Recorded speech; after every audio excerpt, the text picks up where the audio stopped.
Hello students, welcome to my channel JK online tips. आज की इस वीडियो में हम क्लास 10 के केमिस्ट्री इसके चैप्टर नंबर 2 अम्ल क्षार एवं लवण इससे जुड़े हुए पार्ट 2 वीडियो लेके आए हैं। तो आइए देखते हैं 50 मोस्ट इम्पोर्टेंट क्वेश्चंस के आंसर को डिस्क्रिप्शन के साथ। तो पहला क्वेश्चन है मेरे पास, धातु के ऑक्साइड होते हैं। देखिए, धातु के ऑक्साइड होते हैं। मेरे पास ऑप्शन है अम्ल, क्षारक, लवण और कोई नहीं। तो देखिए, धातु के साथ अगर ऑक्सीजन की मात्रा यानी ऑक्सीजन संयोग करता है तो धात्विक ऑक्साइड बनाता है। ठीक है, आपकी जानकारी के लिए बता दूं कि धात्विक ऑक्साइड बनता है जब धातु ऑक्सीजन के साथ संयोग करता है तब। अब है धात्विक ऑक्साइड।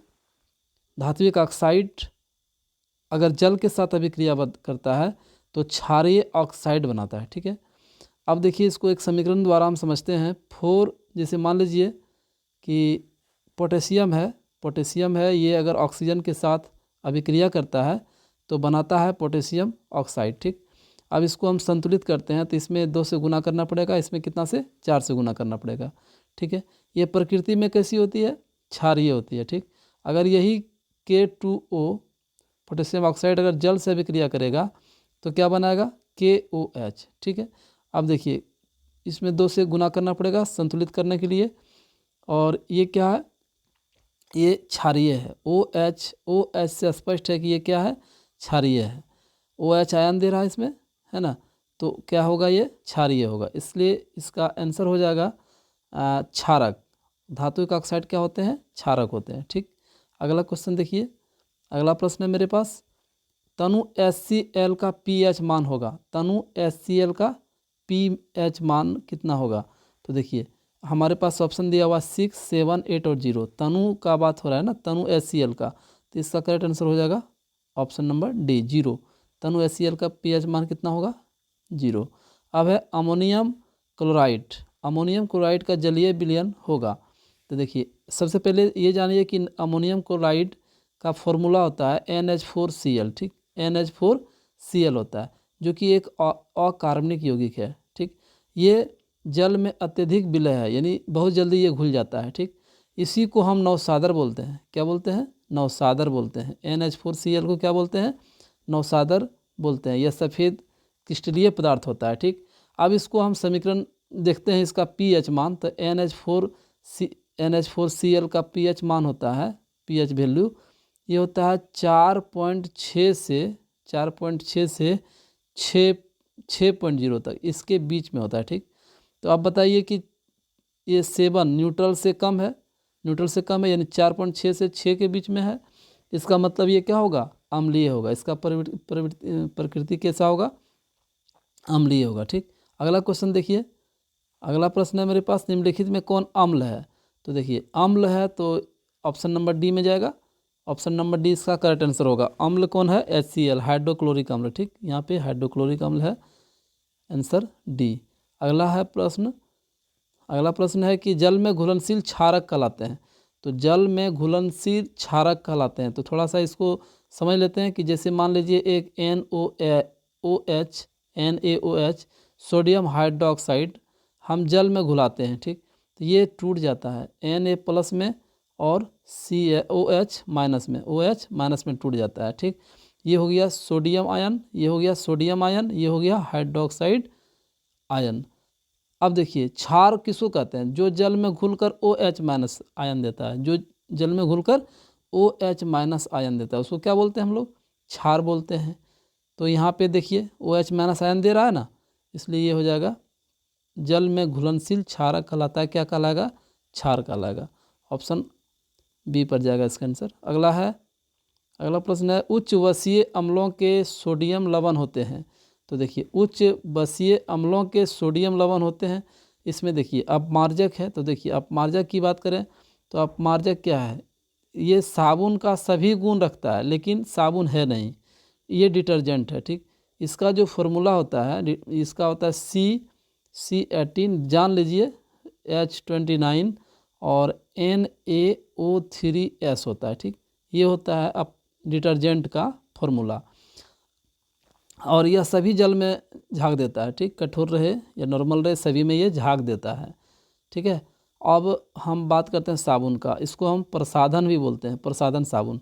तो प्रसाधन साबुन में क्या है, जिसे हम चेहरा धोते हैं या स्नान करते हैं, सामान्य साबुन जो हम लोग यूज करते हैं उसको हम क्या बोलते हैं, साबुन। इसको हम फॉर्मूला में देखें तो सोडियम स्टीरेट, सोडियम क्या होता है, सोडियम स्टीरेट होता है, ठीक है, स्टीरेट होता है इसका। ये इसको सूत्र में देखेंगे तो C17H35 और COONA होता है, इसका फॉर्मूला होता है साबुन का, ठीक है, साबुन का ये फॉर्मूला होता है, ठीक। C17H35 COONA ये होता है साबुन का जो हम लोग यूज करते हैं। ये कैसे बनता है, तो सोडियम और पोटेशियम लवण के मेल से ये साबुन बनता है, ठीक। इसका करेक्ट आंसर हो जाएगा, उच्च बसीय अम्लों के सोडियम लवण होते हैं, इसका करेक्ट आंसर हो जाएगा साबुन। क्या होगा, साबुन।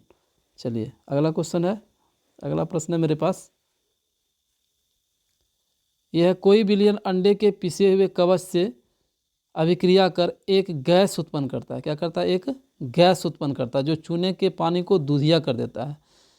तो इस बिलियन में क्या होगा, इस बिलियन में क्या होगा, इसमें कह रहा है इस बिलियन में क्या होगा, तो देखिए इसका करेक्ट आंसर हो जाएगा ZNO, ठीक है। ये आपका हो जाएगा HCl, इस बिलियन में क्या होगा, तो HCl, ठीक। ऑप्शन नंबर इसका बी करेक्ट आंसर होगा, जो चूने पानी को दूधिया कर देगा, एक गैस उत्पन्न करेगा अंडे के पिसे हुए कवच से अभिक्रिया करके, और चूने के पानी को क्या कर सकता है, दूधिया कर देगा। तो क्या होगा इसका आंसर, HCl। चलिए अगला क्वेश्चन देखिए, अगला प्रश्न है मेरे पास, NaOH का 10 ml बिलियन HCl के 8 ml बिलियन से पूर्णतः उदासीन हो जाता है, ठीक।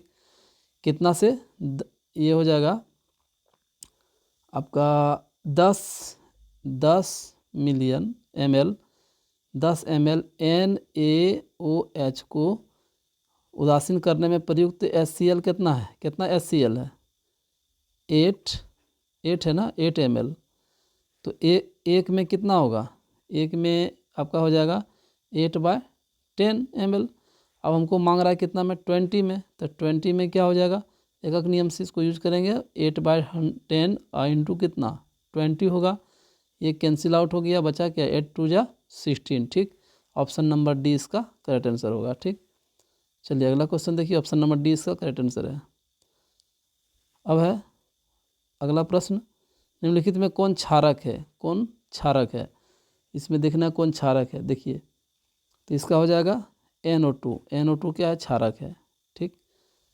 NO2 क्या हो जाएगा, क्षारक है, ये हो जाएगा। निम्नलिखित में कौन क्षारक है, तो ये हो जाएगा NO2। चलिए अगला क्वेश्चन देखिए, हमारा शरीर pH के किस परिसर में सही तरीके से कार्य करता है। तो देखिए हमारा शरीर है वो कितना परास के बीच, तो 7.0 से 7.8 परास के बीच में काम करता है, ठीक है। चलिए नेक्स्ट प्रश्न है, जल में घुलनशील भस्म क्या कहलाता है। तो देखिए जल में घुलनशील भस्म क्या कहलाता है, वो क्षार कहलाता है। क्या कहलाता है, क्षार कहलाता है, ठीक है। चलिए नेक्स्ट प्रश्न है, निम्नलिखित में किसका pH मान सबसे अधिक क्षारीय श्रेणी में होगा। तो इसका हो जाएगा पसीना का, ठीक। क्षारीय देखते हैं, नमकीन अगर ये मुंह में चला जाए हल्का सा तो ये नमकीन लगेगा, इसका मतलब pH मान सबसे अधिक क्षारीय होता है, तो किसका होगा, पसीना का, ठीक है। ऑप्शन सी इसका करेक्ट आंसर है। सॉरी ये हो जाएगा, थोड़ा गड़बड़ हो गया, इसका आंसर हो जाएगा पित्त का। किसका pH मान सबसे अधिक होता है, सबसे अधिक क्षारीय होता है ना, वो तो पसीना का नमकीन होता है, ये क्षारीय बोल रहा है, क्षारीय होगा पित्त का, ठीक। चलिए अगला क्वेश्चन है, निम्नलिखित में कौन भास्मिक ऑक्साइड है, कौन भास्मिक ऑक्साइड है। तो देखिए ये हो जाएगा answer Na2O, option number B इसका करेक्ट आंसर होगा, ठीक। Na2O, ठीक है। अब हम देखते हैं अगला क्वेश्चन, निम्नलिखित में कौन हाइड्रोनियम आयन है, हाइड्रोनियम आयन है। तो देखिए हाइड्रोनियम आयन किसको बोलेंगे, यानी H3O प्लस, H3O प्लस को हाइड्रोनियम आयन बोला जाता है। ठीक है, अब हमको कह रहा है कौन हाइड्रोनियम आयन है, तो इसका हो जाएगा, ये होगा आपका कौन हाइड्रोनियम आयन है, तो H3O प्लस, यहाँ पे होगा H3O प्लस ऑप्शन में। ठीक है, ये ऑप्शन नंबर ए इसका करेक्ट आंसर होगा, यहाँ ऑप्शन थोड़ा सा गलत है। चलिए अगला प्रश्न है, उदासीन विलयन का पीएच मान कितना होता है। तो आप जानते हैं कि उदासीन विलयन का पीएच मान कितना होता है, 7 होता है। ठीक, और 7 से नीचे जब होगा वो अम्लीय होगा, है ना, 7 से नीचे अम्लीय होगा, और 7 से ऊपर क्या होगा, क्षारीय होगा। ठीक, चलिए ये क्षारीय, यहाँ से यहाँ ये क्षारीय होगा, ये क्षारीय होगा, और ये क्या होगा, यहाँ से ये अम्लीय होगा, ये क्या होगा, अम्लीय होगा। ठीक, नेक्स्ट सवाल देखते हैं, निम्नलिखित में कौन एक अम्ल है। तो अम्ल CO नहीं है, KOH नहीं है, HCl नहीं है, हाँ HCl है, हाइड्रोक्लोरिक अम्ल है ना, HCl एक हाइड्रोक्लोरिक अम्ल है।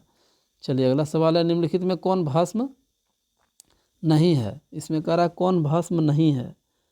ठीक, तो इसमें कौन भस्म नहीं है, ये देखना है। तो इसका हो जाएगा NaCl, नमक। देखिए यहाँ पे नमक लवण है, भस्म नहीं है, ये भस्म नहीं है। KOH भस्म है, ZNO भस्म है, AlOH3 भस्म है, लेकिन NaCl भस्म नहीं है। चलिए नेक्स्ट प्रश्न है, शुद्ध जल का पीएच मान 25 डिग्री सेल्सियस पर निम्नलिखित में किसके करीब होगा। शुद्ध जल का पीएच मान 25 डिग्री सेल्सियस पर निम्नलिखित में किसके करीब होगा। तो देखिए ये हो जाएगा आपका, शुद्ध जल रहेगा तो इसका पीएच मान 7 के करीब होगा, है ना, न्यूट्रल होगा। 7 जिसका पीएच मान होगा वो न्यूट्रल होगा। चलिए अगला है, बेकिंग पाउडर है। बेकिंग पाउडर क्या है बताइए, बेकिंग पाउडर क्या है। तो इसका हो जाएगा बेकिंग पाउडर, ये मिश्रण है, ये क्या है, एक मिश्रण है। बेकिंग पाउडर क्या है, एक मिश्रण है। ठीक है, चलिए उसके बाद है नेक्स्ट सवाल, निम्नलिखित में कौन लवण है। निम्नलिखित में कौन लवण है, तो ये हो जाएगा निम्नलिखित में कौन लवण है। तो देखिए HCl तो अम्ल है, NaOH ये क्षार है, KOH क्षार है, तो लवण कौन सा है, NaCl। ठीक, ऑप्शन नंबर बी इसका करेक्ट आंसर होगा। अगला प्रश्न देखिए, कौन एक अम्ल है। कौन एक अम्ल है, बोल रहा है कौन एक अम्ल है। तो देखिए ये हो जाएगा Na2O, ये नहीं होगा, CaOH2 नहीं होगा, अम्ल बोल रहा है ना, तो HNO3 एक अम्ल है। ठीक है, नाइट्रिक अम्ल जिसको बोलेंगे। अगला प्रश्न है दिया हुआ, निम्नलिखित में कौन धातु HCl या NaOH विलयन से अभिक्रिया कर हाइड्रोजन गैस मुक्त करता है। कौन सा धातु है जो कि HCl और NaOH से अभिक्रिया करके हाइड्रोजन गैस मुक्त करता है। तो देखिए इसमें देखिए Zn जो है ये एक उभयधर्मी प्रकृति का होता है। Zn की बात हम करें तो Zn क्या है, यही होगा इसका आंसर, HCl और NaOH। देखिए Zn plus HCl, Zn plus HCl, तो इससे अभिक्रिया करेगा तो बनाएगा जिंक क्लोराइड। ठीक, और हाइड्रोजन गैस मुक्त करेगा। इसमें 2 से गुना करना पड़ेगा हमको, ये बराबर करने के लिए, संतुलित करने के लिए। अगर Zn उस तरह Zn अगर NaOH के साथ अभिक्रिया करता है तो क्या बना देगा, Na2, देखिए बना देगा Na2ZnO2। ठीक, प्लस क्या, हाइड्रोजन। ठीक है, हाइड्रोजन गैस मुक्त होता है। तो Zn है ऐसा धातु जो कि NaOH या HCl के विलयन से अभिक्रिया करने पर हाइड्रोजन गैस देता है। ठीक, हाइड्रोजन गैस देता है। देखिए अभिक्रिया से HCl के साथ अभिक्रिया किया तो हाइड्रोजन गैस दिया, और NaOH के साथ भी अभिक्रिया किया तो हाइड्रोजन गैस दिया। ठीक, अगला प्रश्न देख लीजिए, एक जलीय विलयन का pH मान 3 है तो इसका pOH मान क्या होगा। तो देखिए pOH मान निकालने के लिए एक सूत्र होता है। देखिए pH plus pOH equal to 14, हमेशा 14 होगा दोनों का इक्वल, पीएच का और पीओएच का, ठीक। याद रखना है इस फॉर्मूला को, ठीक। अब देखिए हमको दिया हुआ है पीएच का मान 3, तो पीएच का मान 3 रखेंगे, इधर क्या होगा पीओएच होगा इक्वल टू कितना 14 होगा, तो पीओएच इक्वल टू क्या हो जाएगा 14 घटा 3 इक्वल टू कितना 11 होगा। ऑप्शन नंबर डी इसका करेक्ट आंसर है, ठीक। अगला सवाल देखिए, किसी बिलियन के पीएच मान 4 है तो बिलियन क्या होगा। तो अगर 4 है तो देखिए 7 से नीचे है, 7 से क्या है नीचे है, यहाँ है 4 है, तो ये अम्लीय होगा, क्या होगा अम्लीय होगा। ऑप्शन ए इसका करेक्ट आंसर होगा। अगला सवाल है, निम्न में किस अवस्था में एसिटिक अम्ल विद्युत का संचालन करता है। तो देखिए जल के बात कर रहे हैं CH3, एसिटिक अम्ल का बात करें तो एसिटिक अम्ल का फॉर्मूला क्या होता है CH3COOH, CH3COOH, ठीक है। अब ये अगर जल के साथ अभिक्रिया करता है, जल के साथ अभिक्रिया करता है तो क्या बनाता है CH3COO और ऋण आयन प्लस क्या H प्लस आयन, ठीक। H प्लस आयन हो जाता है, यानी कि जल के विलयन में टॉलुइन एक अध्रुवीय विलायक है, ठीक है। टॉलुइन की बात करें इसका, ये तो टॉलुइन एक क्या है, ये हो गया आपका एक अध्रुवीय विलायक है जो कि संभव नहीं है, ठीक। ये संभव नहीं है। जल के विलयन की बात करें तो देखिए जल के विलयन में ऐसा संभव है, क्योंकि जल के साथ जब एसिटिक अम्ल अभिक्रिया करता है तो विद्युत का संचालन होता है, यानी H प्लस आयन देता है, ठीक है। तो इसका आंसर हो जाएगा आपका जल के विलयन में, ठीक। ऑप्शन नंबर बी इसका करेक्ट आंसर है, ठीक। उसी तरह जो कंडीशन टॉलुइन के साथ है वही कंडीशन केरोसिन के साथ भी है, इसलिए इसका भी आंसर नहीं होगा, ऑप्शन होगा बी। अगला सवाल देखिए, निम्नलिखित में किसका पीएच मान न्यून होगा। तो पीएच मान किसका न्यून होगा बताइए। तो देखिए दूध का, लार का, खून का या अमाशय रस का। तो इसका करेक्ट आंसर हो जाएगा अमाशय रस का। अमाशय रस में यानी कि पेट में कौन सा अम्ल होता है HCl अम्ल होता है, ठीक। और HCl अम्ल होने के कारण ये क्या है अम्लीय है, तो पीएच मान इसका कम होगा, पीएच मान इसका कम होगा 7 से, इसलिए ये क्या होगा अमाशय रस इसका आंसर। नेक्स्ट प्रश्न है, जलीय विलयन में एसिटिक अम्ल का आयनन होगा। देखिए तो एसिटिक अम्ल का जलीय विलयन में आयनन होगा तो आंशिक रूप से थोड़ा होगा, क्योंकि ये कमजोर दुर्बल अम्ल है, ठीक। चलिए अगला क्वेश्चन है, प्लास्टर ऑफ पेरिस का रासायनिक सूत्र। प्लास्टर ऑफ पेरिस का रासायनिक सूत्र बताना। तो CaSO4 इंटू H2O, ये ऑप्शन मेरा बी करेक्ट है, ठीक। CaSO4 इंटू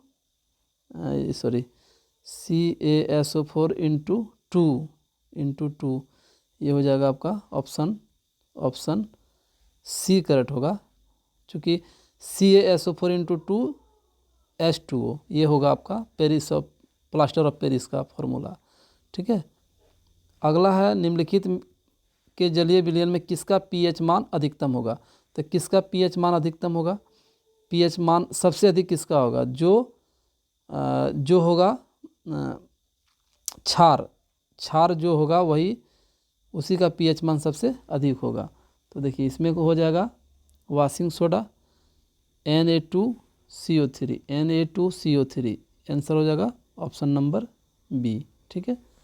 वाशिंग सोडा ये हो जाएगा आपका पीएच मान सबसे अधिक होगा, ठीक, क्योंकि ये क्षारीय प्रवृत्ति का होता है। फिर है बैटरिक अम्ल। बैटरिक अम्ल क्या है, तो बैटरिक अम्ल क्या H2SO4 है, ऑप्शन नंबर ए इसका करेक्ट आंसर होगा। याद रखना है कि बैटरिक अम्ल कौन होता है, तो H2SO4 होता है, ठीक। उसके बाद निम्नलिखित में कौन प्रबल भस्म है, तो देखिए NaOH प्रबल भस्म है, ठीक। ऑप्शन नंबर सी इसका करेक्ट आंसर होगा। नेक्स्ट सवाल देखिए, निम्नलिखित में किसकी प्रकृति अम्लीय है। तो किसकी प्रकृति अम्लीय है इसको देखना है। तो लाइम जूस का बात करें तो इसका प्रकृति क्या है अम्लीय है, चूँकि मानव रक्त का मान जो होता है वो 7 पॉइंट कितना होता है 4 होता है, और चूना जल का मान लगभग 12.8 होता है, और उसके बाद एंटासिड न्यूट्रल होता है, ये क्या होता है न्यूट्रल, ठीक है, ये न्यूट्रल होता है। तो लाइम जूस लाइम जूस का लगभग 2 से 3 के बीच में होता है, 2 से 3 के बीच होता है इसका पीएच मान। तो सबसे ज़्यादा प्रकृति अम्लीय किसका होगा, तो लाइम जूस का होगा। ठीक, याद रखिए। चलिए नेक्स्ट सवाल है, इमली में कौन सा अम्ल होता है, तो इमली में कौन सा अम्ल होता है, याद होगा टॉट्रिक अम्ल। इसमें ऑप्शन अगर देखिए ये हो जाएगा आपका इमली में हो जाएगा आपका टॉट्रिक अम्ल, यहाँ टॉट्रिक अम्ल होना चाहिए, टॉट्रिक, ये हो जाएगा टॉट्रिक अम्ल। ठीक है, ऑप्शन इसका नहीं है, इसलिए करेक्ट आंसर हो जाएगा टॉट्रिक अम्ल। इमली में कौन सा अम्ल होता है, तो टॉट्रिक अम्ल। देखिए अगला जो पार्ट 1 वीडियो है हम अपलोड कर चुके हैं, उसमें सारे डिटेल्स हम दे चुके हैं, कौन सा किस में कौन सा अम्ल पाया जाता है। हम 50 क्वेश्चन का डिटेल दे चुके हैं, है ना, 50 क्वेश्चंस का, आप उसे देख सकते हैं मेरे प्लेलिस्ट से। अब देखिए अगला क्वेश्चन है, कौन सा अम्लीय ऑक्साइड है, कौन अम्लीय ऑक्साइड है। ठीक, तो सल्फर डाइऑक्साइड अम्लीय ऑक्साइड है, ऑप्शन नंबर सी इसका करेक्ट आंसर है, सल्फर डाइऑक्साइड अम्लीय ऑक्साइड है। नेक्स्ट सवाल है, निम्नलिखित में भास्मिक लवण कौन है, तो भास्मिक लवण देखिए PbOHNO3, लेड नाइट्रेट, इसको क्या बोलेंगे, लेड नाइट्रेट, जो कि धातु को जलाने पर जो राख प्राप्त होती है उसे भस्म बोलते हैं। ठीक है, भस्म की बात बोल रहा है। तो धातु के ऑक्साइड क्षारीय होते हैं, धातु के ऑक्साइड क्या होते हैं, क्षारीय होते हैं। तो इसका हो जाएगा ऑप्शन नंबर ए इसका करेक्ट आंसर होगा। ठीक, NO3, PbOHNO3 यानी लेड नाइट्रेट इसका करेक्ट आंसर होगा। ठीक, उसके बाद देख लेते हैं अगला प्रश्न, इसमें आर्हेनियस अम्ल जलीय विलयन में क्या कराता है, तो आर्हेनियस अम्ल जलीय विलयन में क्या करता है ये देखना है। तो H+ बढ़ाता है, क्या करता है, H+ बढ़ाता है, हाइड्रोजन आयन बढ़ाता है। ठीक, अम्लीय विलयन में H+ देता है। ठीक है, अगला क्वेश्चन है, निम्नलिखित में कौन विलयन परवलीय अम्ल होगा, परवल अम्ल होगा। ठीक, तो कौन सा विलयन परवल अम्ल होगा, तो B और C दोनों, इससे क्या हो जाएगा आंसर, B और C दोनों ये दोनों परवल अम्ल है। ठीक, ये हो जाएगा आपका आंसर, ये होगा आपका B और C दोनों, ऑप्शन नंबर डी इसका करेक्ट आंसर है। ठीक है, डी। चलिए अगला क्वेश्चन है,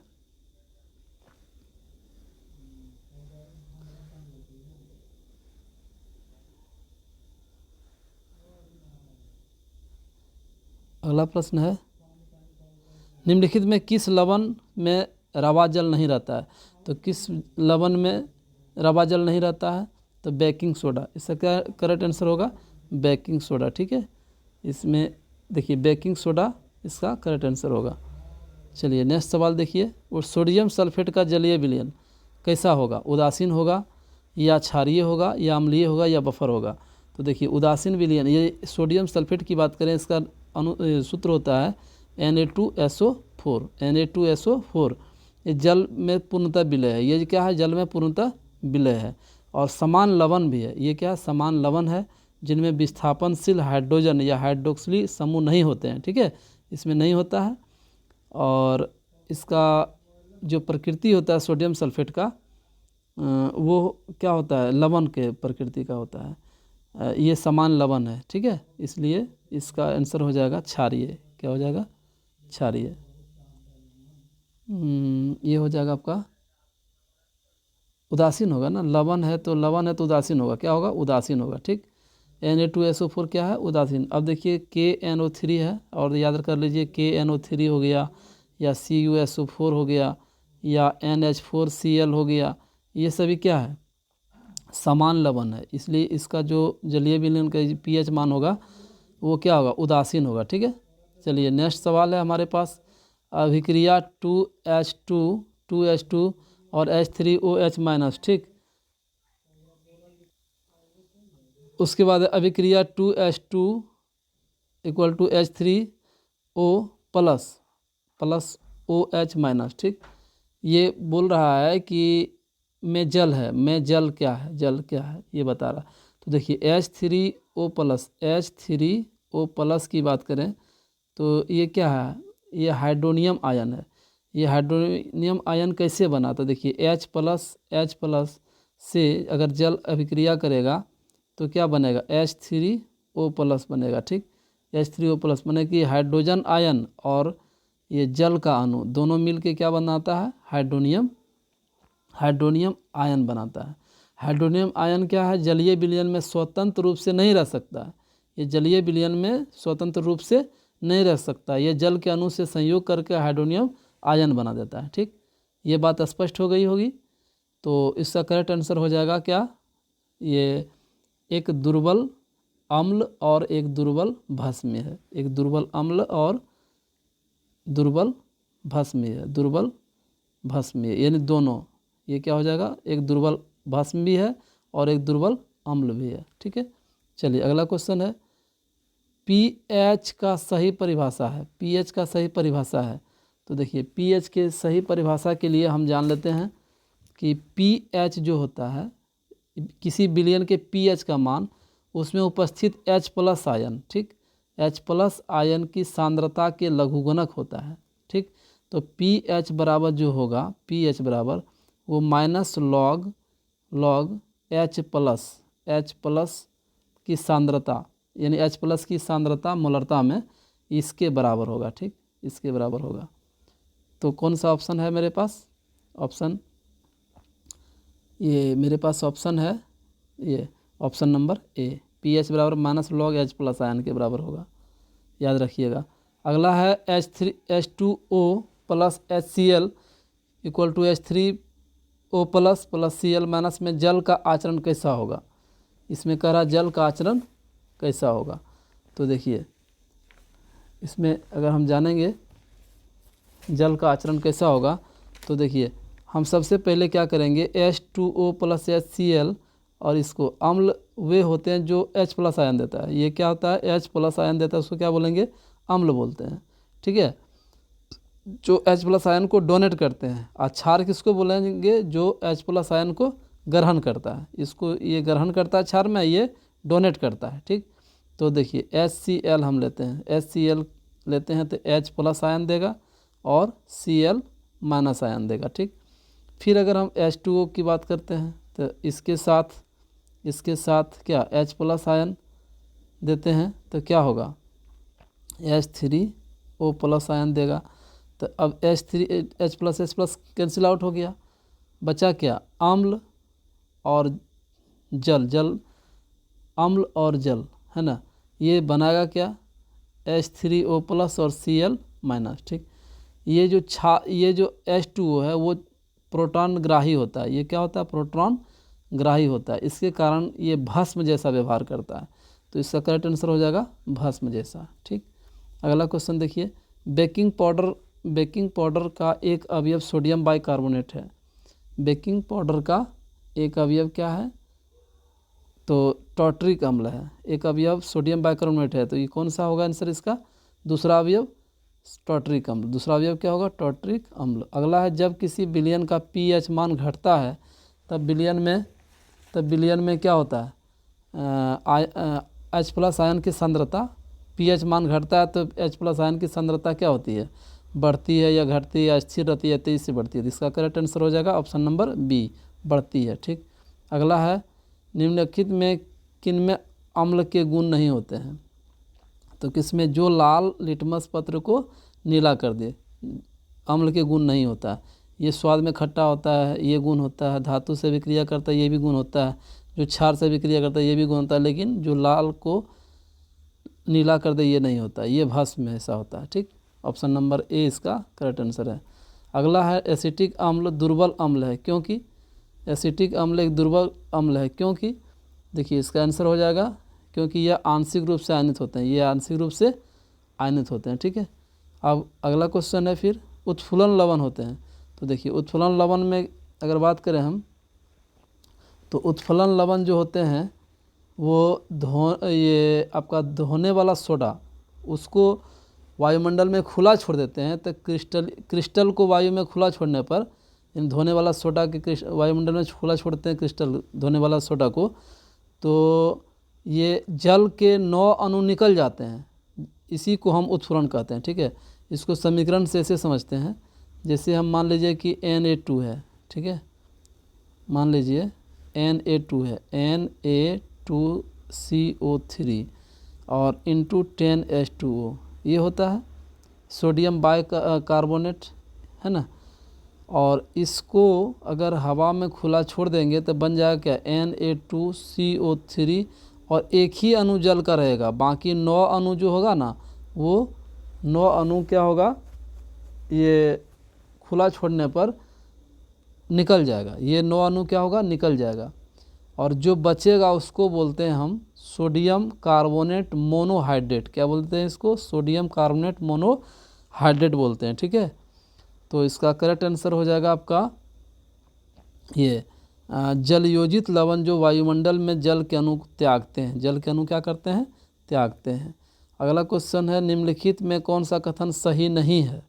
तो कौन सा कथन सही नहीं है, लिटमस जेरेनियम फूल के पत्तों से निकाला गया एक उदासीन अर्क है, ये तो सही है। लिटमस जेरेनियम फूल के पत्तों से निकाला गया एक उदासीन अर्क है, नहीं, ये गलत है, ये क्या है, गलत है, ठीक है।